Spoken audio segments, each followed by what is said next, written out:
We hebben een woonschip, het leidt aan de Singel. We hebben een arkje, het is ons ideaal. Ja, leuk hè? Ik moet heel eerlijk zeggen, en heb ik misschien al wel vaker verteld, ik kende het niet eens in het Fries. Ik heb het liedje ooit eens een keer voorbij horen komen tijdens een van mijn optredens. En ik had zoiets van, ja, leuk voor op het nieuwe album.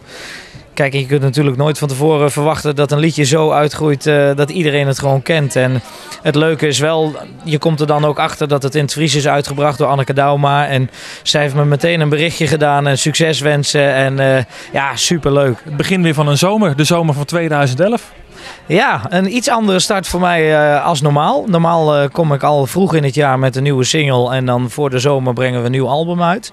Alleen, ja, ik heb een ongelofelijke drukke periode achter de rug. We hebben midden in een tour gezeten van een bekende busmaatschappij en ja, weinig tijd gehad om in de studio te zitten eigenlijk. En op dit moment zijn we weer druk bezig. Als het goed is komt eind juni komt er een nieuwe single uit. En ja, na de zomerperiode een nieuw album. Dus het is dit keer wat dansbaarder als mijn vorige liedjes. Ja, iedereen kent mij vooral toch wel een beetje van de feestliedjes. En ja, ik heb bewust gezegd, ik wil dit keer eens een keer iets anders doen. Wel een heel vrolijk liedje. En ja, zoals ik al zei, heel dansbaar. En die tour, hoe was dat? Leuk, ja, heel bijzonder. Heel anders dan de normale optredens. Want het is toch over algemeen wel wat ouder publiek.